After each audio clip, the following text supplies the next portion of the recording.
बिस्मिल्लाहिर्रहमानिर्रहीम। अस्सलाम वालेकुम। सैयद याह्या हुसैनी आप तमाम देखने वालों की खिदमत में एक बार फिर हाजिर है। आप तमाम लोगों की चाहत मोहब्बत खुलूस का बेहद शुक्रिया जो हमारे साथ कनेक्टेड चैनल को सब्सक्राइब कर रहे हैं, अपनी राय का इजहार कर रहे हैं। टीम पाकिस्तान कैंगरू के देश ऑस्ट्रेलिया पहुंच चुकी है, जहां टीम पाकिस्तान को व्हाइट बॉल क्रिकेट में रेड बॉल टीम के coach Jason Gillespie Gary Kirsten के मुस्ताफी होने के बाद अब हेड करेंगे और team Pakistan white ball cricket में आपको एक्शन में दिखाई देगी। 2023 वर्ल्ड कप और 2024 आईसीसी T20 वर्ल्ड कप के बाद, क्योंकि 2023 50 ओवर के वर्ल्ड कप में बाबर आजम की कप्तानी में खेलने के बाद हमारे ऑस्ट्रेलिया में 50 ओवर की ये पहली सीरीज होगी और 2024 अमेरिका वेस्ट इंडीज में मुनक्किद होने वाले आईसीसी T20 वर्ल्ड कप में पहले राउंड से बाहर होने के बाद जहां बाबर आजम कप्तान थे, अब हम रिजवान की क़यादत में जो है वो एक्शन में दिखाई देंगे। मोहम्मद रिजवान टीम पाकिस्तान के नए सिपे सलार हैं वाइट बॉल क्रिकेट में और उनके नायब के तौर पर आगा सलमान का इंतखाब किया गया है, जो कि टीम को लीड करेंगे जिम्बाब्वे में 3 T20 मैचों की सीरीज़ में। और रिजवान जो कप्तान बने हैं, पहले वो ऑस्ट्रेलिया में सीरीज़ खेलेंगे, फिर वो जिम्बाब्वे जाएंगे, फिर उसके बाद जनूबी अफ्रीका जैसी कठिन और मुश्किल सीरीज़ उनकी मुंतज़र है, फिर पाकिस्तान वापस आएगा, वेस्ट इंडीज़ के साथ 2 टेस्ट मैच खेलेगा और इस दौरान जो है हम चैम्पियंस ट्रॉफी से पहले ट्राई नेशन सीरीज़ खेलेंगे होम ग्राउंड पर मुल्तान में। इसके मैचेस मुनक्किद होंगे, जनूबी अफ्रीका और न्यूजीलैंड की टीमें यहाँ पर होंगी। एक नया मंजरनामा है पाकिस्तान क्रिकेट का, खिलाड़ियों की तब्दीली है, अहदेदारों की तब्दीली है और नई जिम्मेदारियाँ हैं। और इन नई जिम्मेदारियों में किस तरह रिजवान, जिनके बारे में अगर ये कहा जाए कि वो मुल्तान सुल्तान को लीड कर चुके हैं और उनकी क़यादत में मुल्तान सुल्तान जो है फाइनल में भी पहुंची है, चैम्पियन भी बनी है। उनकी ख्वाहिश थी कि वो टीम पाकिस्तान को लीड करें। जो उनके चाहने वाले थे उनको लगता था कि रिजवान एक अच्छे कप्तान हो सकते हैं। 2019 या 20 की बात है कि हम न्यूजीलैंड में 2 टेस्ट मैच खेल रहे थे। बाबर आजम जो है वो अनफिट हो गए थे और रिजवान ने वहाँ टीम को लीड किया था और दोनों टेस्ट मैचों में टीम पाकिस्तान को नाकामी का कड़वा घूंट पीना पड़ा था। अब फुल इंचार्ज की हैसियत से रिजवान सामने आए हैं और देखना यह है कि रिजवान, जिनके नायब के तौर पर टेस्ट क्रिकेट में सरफराज थे और वाइट बॉल क्रिकेट में मोहम्मद हारिस थे, और 2022 आईसीसी T20 वर्ल्ड कप जो ऑस्ट्रेलिया में मुनक्किद हुआ था वहाँ पर हारिस थे और सिडनी में न्यूजीलैंड के खिलाफ, अगर आपको याद हो, उन्होंने एक बड़ी शानदार इनिंग खेली थी पाकिस्तान को फाइनल में पहुँचाने के हवाले से। फिर वो एक बैटर की हैसियत से खेले वाइट बॉल क्रिकेट में। अभी मस्कट टीम लेकर गए थे वो emerging Asia cup cricket tournament में, जहां हमारी टीम को जो है वो नाकामी का सामना करना पड़ा रिवायती हरीफ भारत ए टीम के साथ।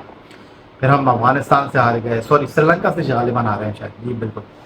तो अब हुआ यह है कि जो नया सेंट्रल कॉन्ट्रैक्ट आया है, जो नई टीम अनाउंस हुई है, सरफराज की जगह कहा यह जा रहा था कि विकेट कीपिंग में रिजवान के डिप्टी जो हैं वो मोहम्मद हारिस होंगे, लेकिन उनको दूध में से मक्खी की तरह निकाल कर अब बाहर कर दिया गया है और इसके पीछे उनकी कारकर्दगी भी है। हालांकि वो चैंपियंस कप में स्टैलियंस के कैप्टन थे, बट इस वक्त वो आपको कहीं दिखाई दे नहीं रहे मंजरनामे पर। और पूरा फाल निकला है पेशावर ज़ल्मी में उन्हीं के टीम मेट हसीबुल्ला के नाम, जो कि बाएँ हाथ से बैटिंग करते हैं, जारहा मिजाज बैटर हैं और वो टीम में आए हैं डिप्टी के तौर पर मोहम्मद रिजवान की। तो शायद फ़िलहाल तो उनको खेलने का मौका ना मिले, लेकिन उनको सीखने का मौका ज़रूर मिलेगा। कम उम्री में वो पाकिस्तान टीम में शामिल हुए हैं। मोहम्मद हारिस भी पाकिस्तान सुपर लीग में पेशावर ज़ल्मी के लिए अच्छी क्रिकेट खेलकर जो है उन्होंने तवज्जो हासिल की थी।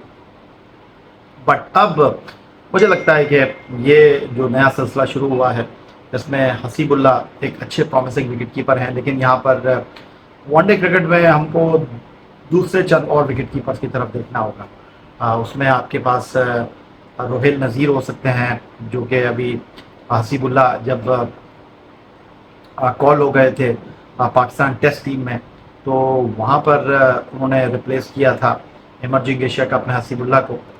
वो अंडर 19 की सतह पर पाकिस्तान को खेल चुके हैं। फिर उसके अलावा मिर्ज़ा साद बेग हैं, जिन्होंने अंडर 19 वर्ल्ड कप जनूबी अफ्रीका में पाकिस्तान टीम को लीड किया। अच्छे विकेट कीपर्स हैं मंजरनामे पर और इन विकेट कीपर को साथ लेकर चलना चाहिए। और साथ साथ मैं ये भी कहना चाहूँगा कि मोहम्मद हारिस को अपनी गलतियों से सीखना चाहिए, उनको एकदम हमको डिस्कार्ड नहीं कर देना चाहिए, उनको हमें रखना चाहिए। हमने उनके ऊपर इन्वेस्टमेंट की है और मोहम्मद हारिस को भी अपनी गलतियों से सीखना चाहिए और उनके लिए ये एक अच्छा मैसेज है कि उनको लग रहा था कि जी उनके लिए बस बिल्कुल खुली सड़क है। जिस तरह मुल्तान का पहला टेस्ट मैच था जहाँ पाकिस्तान ने 556 रन किए, लेकिन फिर इंग्लैंड ने रन्स का पहाड़ खड़ा किया और हम इनिंग की शिकस्त से 2-4 हो गए। तो उनको ऐसा लग रहा था कि उनके लिए क्रिकेट जो है वो केक वॉक है। तो उनको सीखना चाहिए अपनी गलतियों से, और उनके ऊपर अब हसीबुल्ला को लेकर आए हैं, तो हसीबुल्ला के पास भी बहुत वक्त है। हसीबुल्ला को चीज़ों को भी अंडरस्टैंड करना चाहिए और दूसरे विकेट कीपर्स को भी मंजरनामे में रखना चाहिए। अभी हम श्रीलंका की जूनियर टीम के साथ होम ग्राउंड पर खेलेंगे, तो क्रिकेट बोर्ड को इन चीज़ों को मद्देनजर रखना चाहिए। बट अगर मैं बात करता हूँ as a captain Mohammad Rizwan की, तो उनके लिए आसानियाँ इतनी मुझे दिखाई दे नहीं रही हैं। एक तरफ बाबर आजम है जो कि टेस्ट टीम से ड्रॉप हो चुके हैं और T20 क्रिकेट में वो रिजवान के साथ इनिंग का आगाज़ करेंगे। तो अब उनके ऊपर भी बड़ी भारी जिम्मेदारी होगी स्कोर बोर्ड को चलाने के हवाले से, क्योंकि एक बड़ी दिलचस्प डेवलपमेंट हुई है। वो ये है कि जो टीम 11 है ऑस्ट्रेलिया में जो खेलेगी या कहीं भी खेलेगी अब मुस्तकबिल में, तो उसका इंतखाब जो है वो सिलेक्शन कमेटी करेगी, बजाय इसके कि ड्रेसिंग रूम में मौजूद कैप्टन और कोच करें। उनकी राय ज़रूर हो सकती है, लेकिन फाइनल अथॉरिटी जो है वो सिलेक्शन कमेटी के पास होगी। और वोट ऑफ राइट और जो राय ये कह लें कि सवाबदीदी इख्तियार है वो कोच का और कैप्टन का ख़त्म हो चुका है। और इस चीज़ को लेकर गैरी कर्स्टन जो है वो कासे नाला थे और उन्होंने अपने रास्ते क्रिकेट बोर्ड के साथ अलग कर लिए। तो मोहम्मद रिजवान जो कि डोमिनेटिंग पर्सनालिटी हैं, उनके लिए ये एक बड़ा चैलेंज होगा। दूसरा उनके लिए जो चैलेंज है वो ये है कि बड़ी तनकीद होती रही है उनके स्ट्राइक रेट के ऊपर, बाबर आजम के स्ट्राइक रेट के ऊपर, खासतौर पर T20 क्रिकेट में। और ये जो नई सिलेक्शन कमेटी है वो इस चीज़ को बहुत संजीदगी से देख रही है। हालांकि गैरी कर्स्टन जो थे उनके भी गेम प्लान में ये बाबर और रिजवान की ओपनिंग जोड़ी नहीं थी। शायद ही आपको फिलहाल इनिंग का आगाज़ करते हुए दिखाई दें, क्योंकि अभी फ़खर जमान का इशू जो है वो भी गर्म है और फ़खर जमान इस वक्त टीम का पार्ट भी नहीं है। तो हो सकता है कि यहाँ पर आपको बाबर और रिजवान की इनिंग का आगाज़ करती हुई जोड़ी दिखाई दे, लेकिन आप इसको कंफर्म नहीं कह सकते, परमानेंट नहीं कह सकते, क्योंकि इस बात के भी कभी इम्कान है कि हो सकता है सिलेक्शन कमेटी बैटिंग लाइनअप भी डिसाइड करेगी। हो सकता है कि वो जनाब इस ओपनिंग जोड़ी को, जिसको पाकिस्तान T20 क्रिकेट की कामयाब जोड़ी कहा जाता है, वो जनाब शायद टूट जाए। फिर उसके बाद एक और बड़ी इंटरेस्टिंग डेवलपमेंट है कि जिस तरह मैंने आपको बताया कि रिजवान और आगा सलमान कैप्टन वाइस कैप्टन जब अनाउंस हुए, तो उनसे पहले जिम्बाब्वे ऑस्ट्रेलिया की T20 वनडे टीम जो है वो अनाउंस हो चुकी थी। तो उससे भी आप अंदाज़ा कर सकते हैं कि सिलेक्शन में उनकी राय ज़रूर हो सकती है, लेकिन उनका परमानेंट वोट आप नहीं समझ सकते। तो यहाँ पर जो और जिस अंदाज में बाबर आजम कप्तानी कर रहे थे, ऑल इन ऑल बने हुए थे और रिजवान उनके बहुत करीब थे, तो रिजवान को जो है थोड़ा सा वक्त का इंतज़ार करना पड़ेगा। और फिर रिजवान के साथ जो दूसरी चीज़ होने वाली है, नेक्स्ट सीरीज़ में वो टीम में नहीं होंगे, क्योंकि वहाँ पर सलमान अली आगा क़यादत की जिम्मेदारियाँ अदा करेंगे जिम्बाब्वे में T20 सीरीज़ में। तो ये भी रिजवान के लिए एक मैसेज है, वाज़ेह मैसेज है। तो उनके लिए मामला इतने आसान होंगे नहीं।